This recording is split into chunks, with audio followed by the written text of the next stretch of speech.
All right, guys, so here we go.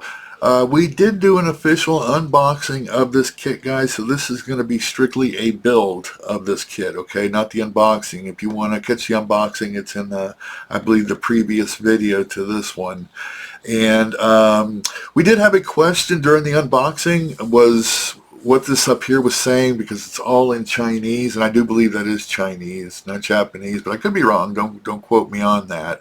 But it turns out what this says, I did some research on it. Okay, this is an PJ11 tube 30 millimeter proximity gun, and that's what this is. Okay, and let me just give you a really quick history on this. We did go over this, like I said, in the unboxing, but let me just catch you up in the event that you're just catching in on this one here, okay? So this is the PJ11. It's a Chinese 11-barrel 30 millimeter rotary cannon. It says the PJ11 is a latter and more capable development of the PJ12, so evidently there was a previous one to this version here. The mount is of a similar design in its 7-barrel predecessor, but it is bigger space since it houses a larger gun and more ammunition. It's mounted in an enclosed automatic turret and directed by radar and electrical optical tracking systems. The maximum rate of fire is 11,000 RPM with an effective range of up to 5 kilometers. Okay, so its main purpose is the defense against anti-ship missiles and other precision-guided weapons. However, it can also be deployed against fixed rotary wing aircraft, ships, and other small craft, coastal targets, and floating mines. The system can track a sea-skimming target with 1,000 square cm radar cross-section at 8 kilometers. Okay, so that just gives you a little bit of a background on this. And so yeah, let's go ahead. Let me get this thing opened up, and let's take a quick look on the inside. Let's get to building this thing. All right, like I said, we did do an unboxing, so we're not going to waste a lot of time in this, okay? And yeah, it's I got like a really good deal on this. Like I said, go back and check out that other video. Okay, this thing retails, I think, for $30-something, if I'm not mistaken. And I got this thing for a little over $15 through Temu, okay, which is incredible for this kit. And so here's all our parts here, and we got everything ready to go. Everything is still in the sprue. I have not done anything other than open this up. And here's our instruction book here. And we're just going to start right here at step 1, and we're going to work our way through. So, all right, guys, let's just go ahead and get right on into it. Appreciate you guys following along.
Alright guys, here we are. Steps 1 and 2 are complete other than the PE, okay?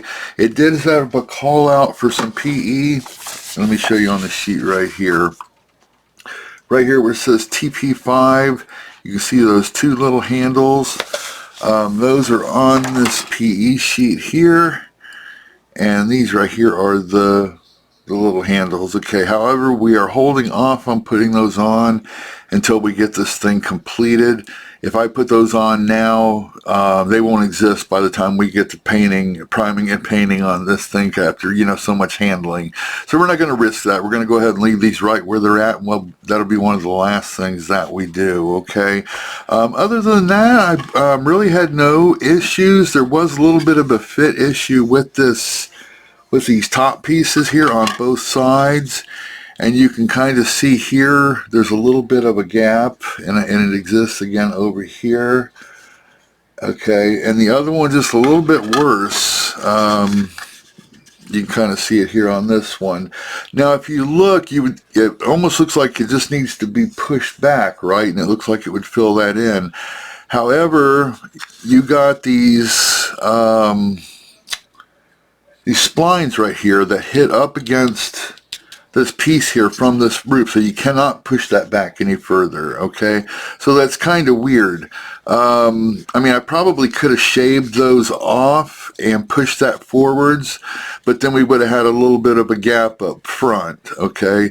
You can see the back does line up a little bit, but for some reason, there's just a little bit of a gap right there. And the only real way of correcting that, like I said, is if we cut these splines out. And so we could have pushed that back a little further. I just thought it would be simpler just to go ahead and put just like a little bit of putty in there. It's a minor little hole there, and it'll never be noticed. So I think I'm just going to put just a little bit of putty in there, give it a quick sanding, prime, and paint, and just like that it'll be gone, okay?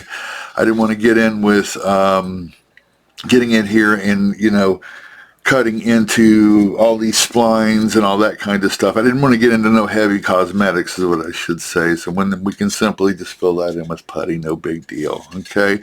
And we did add these door handles as per instruction. You can see that. Those are plastic. I went ahead and put those on. There's no risk of damaging those. And on this back side, we had another one there, okay? And then we have another one on this door here. And other than that, guys, that's where we are at.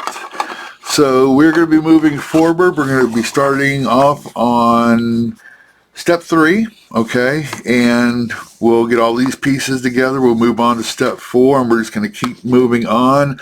I will pause if we run into any difficulties or anything I think is worth mentioning. Otherwise, we're just going to keep building this thing through. So, all right, let's get back to building.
Alright guys, so here we are. We have most of our sub-assemblies assembled.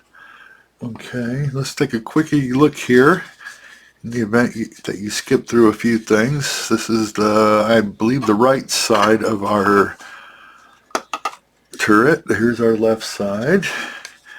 This is our base. We added a couple of boxes back here. There is some PE that's going in on here. But like with the rest of the PE on this build here, we are waiting to the end to put it on right before we do the priming and painting, okay? And here is the turret part that's going to be holding our cannons. And those go, those are going to be going in between our assemblies like such. And then this one's going to be going over here like this. And then, of course, we're going to have our guns coming out here, right? And then our base that it's going to be setting on. Let me get it all into frame here. So, okay, guys, so what we're going to do, the reason I paused this build is we got a few holes to take care of here where things did not seat quite properly, right? You can see them right here. It's really obvious. And there's a little bit here, and we got the same issue on this side, maybe not quite as bad, but they are there, okay? Which is really, really kind of strange, and I'll tell you why. This side here, you can see the gaps, right? And it looks as though if we would have just took and pushed this just a little bit further over here to the left, that would have cleared those spots, right? Had we had done that, our back end here would have been hanging over, and we have these little, what do you want to call those? These braces that are attached to this, and we would have had to shave those back. Okay, so that's not the reason for the fit issue, so I don't understand why that's there. If we look at the other side, it fits completely perfect. It is a nice tight fit. And on this side here, we're dealing with those little bits of gaps. So that I don't understand. I don't have an explanation as to why that is happening. But it is what it is, and it did it on both sides. This side here, nice tight seal all the way around, right? This side here, we got just a little bit of a gap. So I'm going to say it's a fit issue from the kit itself and not something that I neglected to do or I did not do correctly because... yeah, I mean, I did it according to instructions. However, not a big deal. What we are going to do, and we're going to take care of this now because, guys, we're getting into now where we're going to be assembling these things. We need to get these primed and painted. So we need to take care of these gaps really quick, okay? So what we're going to do is we're going to be using some Testors contour putty. Okay, no big deal. We're just going to smear that into these cavities. We're going to let that cure, and then we are going to sand it down. And I went to Hobby Lobby today, guys, and I picked these up here, sanding needles. I have never seen these before, and I know there's a glare, but it comes in 3 different grits, 150, 240, and 320 grit. And I figured these would be kind of nice and narrow, where we could actually get into these tight areas without having to worry about you know, like hitting these rivets here and, you know, sanding those away as we're trying to sand away this putty, right? I think these needles are going to get in here and do a nice tight job for us. So let's see how these work out. I've never seen these before. I bought them simply because I thought it would be, you know, a great way to get in here, like I said, without damaging the detail on this plastic. So let's go ahead and do that, guys. Let's get this putty on here. We'll get this stuff sanded out, and then we're going to be ready for prime and paint, and then we're going to get these assemblies put together, and then we're going to do a final reveal. We're almost there, guys. All right, so let's get back to it.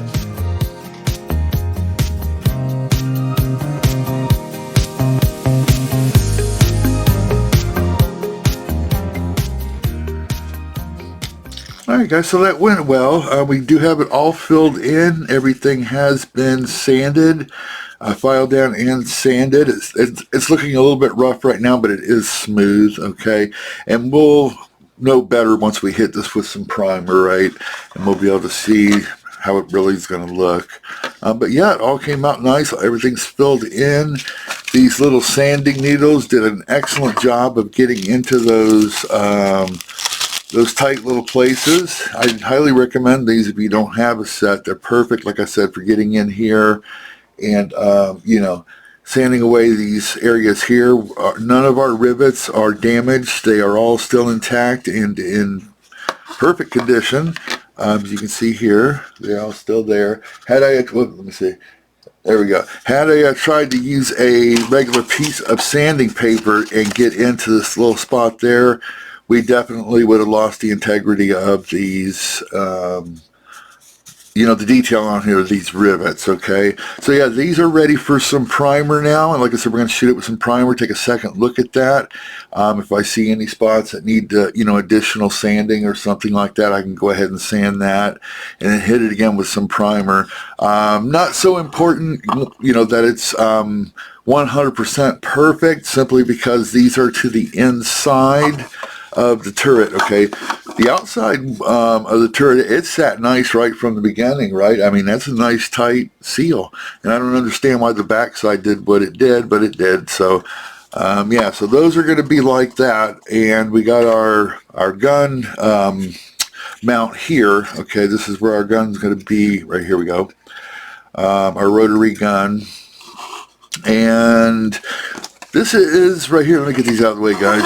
This right here is a chute for our spent shells, okay? So that is going to be going underneath here when we get into the assembly, and you'll see that happen as we're assembling, okay? But that's going to get attached to that little hook there, like such. And then that's going to go onto this base. Well, these are going to go onto the base, right? And then that's attached into the inside of these. But there is another chute that comes out of here. It is made out of PE. We need to fold and glue that into place, but we're going to do that again. You know, we're going to do all the PE at one time when this thing's completely done and ready for paint, okay? But we will have to put a piece of PE in here. There's a couple little pieces that I think they're like little hooks or something that go here, and then back here on these little spots. I don't know if you can make that out. You can kind of see those little holes right here. Those are going to get some PE in those also. And then we got some handles that we're putting in, I do believe on this back side of this turret here, those little dents right there, that gets some handles on there, okay? So let's go ahead, guys. Let's get these into prime, and then we'll come back. We'll shoot it with some paint, and then we're going to do our reveal. It'll be completed. The only thing I do not, that kind of disappoints about this kit, and it's not the kit's fault because they're building what it is every picture that I've seen, and let me throw up a picture really quick and you'll see what I'm talking about. This is an actual picture of this gun, and you can see here it's all, you know, one color basically, other than the barrels, a rotary gun coming out, or everything is just like a light gray, and there is no decals that come with the kit, so it's going to be kind of plain looking when we get done, other than, you know, than what little bit of detail we have here that are on the parts themselves. And even as far as weathering, we don't want to go crazy with the weathering on this. These types of guns on the ships, they are well maintained, okay?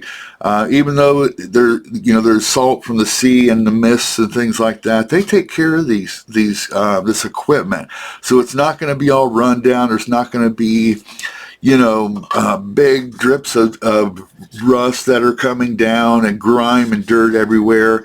They maintain these, and, you know, they're going to look nice. I can add a little bit of weathering, you know, here and there, just to kind of give it a little bit of interest.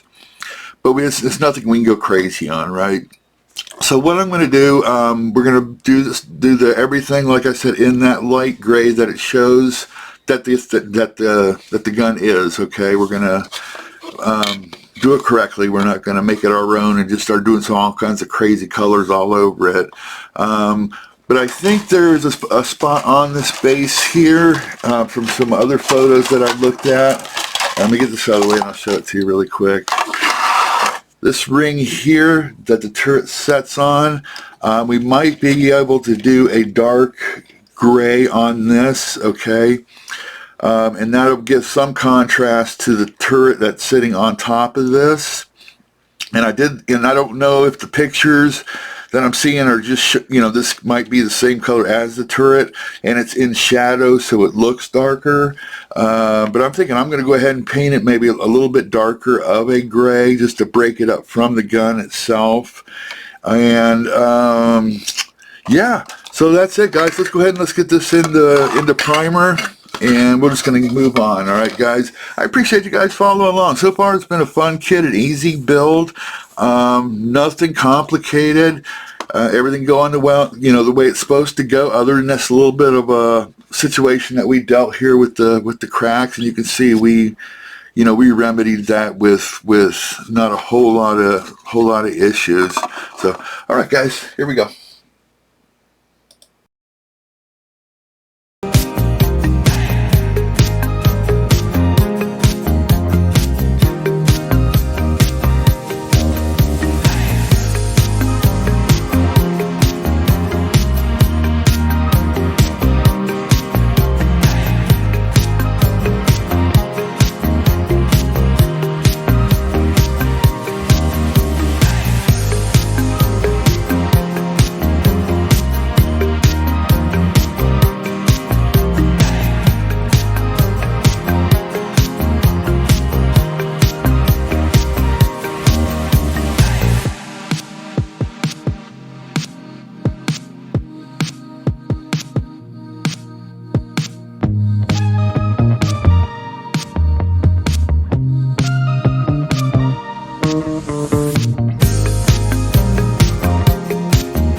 Okay guys, so we are ready for assembly. Everything has been painted. Everything is, our sub-assemblies are built.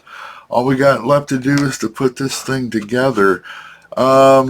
Really quick guys, what I did here, and you've probably seen it in the video, is with these, I'm assuming this is some type of a radar system, right? For tracking or whatever they use their radar systems for. I put a little holographic piece inside of there, and what I did is I just went down to the Dollar Tree and I picked up these holographic numbers and letters or whatever else, and just took a hole punch and punched out a piece of that, right, and added it in here, and I think it added a little bit of interest to that. And it's the holographic does show. It's not showing so much in the camera here, but it does. And then I used a, what was that? It was a metallic type airbrush paint that I put here, and then I just used some black in these other two dots here. And that kind of made up that part of the turret. Just in case you were wondering through the video what was going on, that's what it was. So let's go ahead and get this assembled, guys. Here is our business end of our turret, right? Our 18-barreled, was that what it was? 18-barreled, right? Rotary machine gun. I did paint this a little bit different of a color, as opposed to the light gray that we built the rest of the gun. Just, you know, like I said, to add a little bit of interest. It kind of seems like in the pictures that it was painted the same thing, but I changed mine up just a little bit, just to kind of break it up. So this one here goes in. We do not glue this because we want our turret to be able to rotate in an up and down motion like such. And then we'll take our second half here, and we're going to do the same and just push that into there as far as we can get it in. There we go. And yeah, that way we can, like I said, still move our gun if we choose to do so. And then that's going to get mounted onto here. So let's see how the fit is on this really quick before we commit.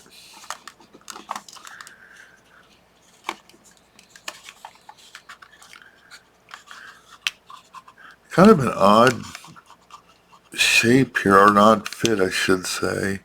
And I gotta be careful because we do got those PE handles and stuff back here. We don't want to crush those, so we need to keep in mind that those are there. Yeah, that's going to go on something just about like that, right? That looks about right. Okay, so that, yeah, there's a good fit there. We did add our little chute here.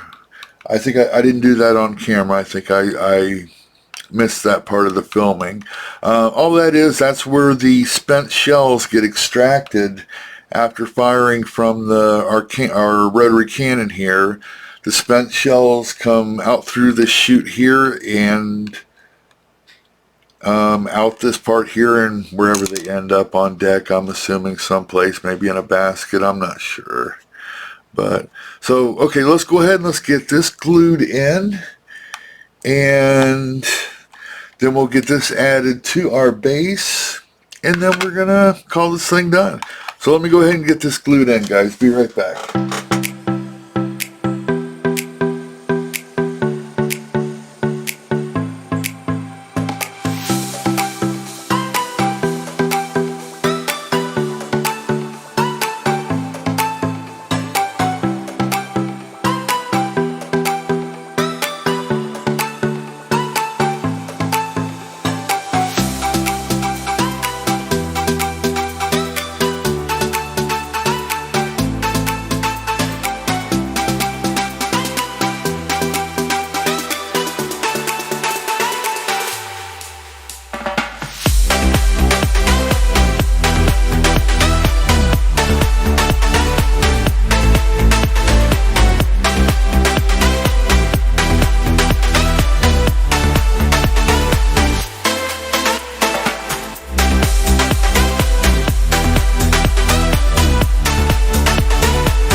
And here we have it, guys, our final reveal. This would be our TAKOM PJ11 tube 30mm proximity gun. A really fun build, guys. Nothing too difficult. Everything went together fairly well, fit-wise. I didn't really run into too many issues as far as that goes. The gate around the rotary guns here was a little bit challenging, but it wasn't nothing that you can't get through. Okay, just take your time if you're putting this together when you get to this part here, to these this gate part that's around these guns. A little bit tricky, but it does go together. Okay. And about the only thing that we added that wasn't kit provided was this little holographic lens that we put right there. Everything else is kit supplied, other than the paint and the glue, of course. But yeah, it came out nice. I think it's going to be a nice addition to my other gun that I built, my CRAM. And I still got to do the reveal on that. I'm going to have that video coming up shortly. So there we have it, guys. I appreciate you guys following along. Yeah, this was a little bit longer of a video. This is about an hour long. But we did the entire build, right? It wasn't, you know, we didn't break it down into 3, 4, 5 different videos. We went ahead and did it all in one shot. It's a fun build. Takes you about, you know, it took me about 3 days, you know, with paint drying and a little bit of time that I had. I wasn't able to devote a total of 3 days to this. So hour-wise, it probably took, I'm going to say maybe 12 hours, 10, 12 hours, you know, to complete this kit. So there we go. All right, guys, so I'll leave you with that. Once again, I appreciate you guys following along with the build, and we got another big project we're going to be putting up on the bench, so we're going to be doing an unboxing of that here in the next day or two, so watch for that. And everybody have a great week, and we'll catch you on the next video. Take care, guys. Talk to you later. Bye-bye.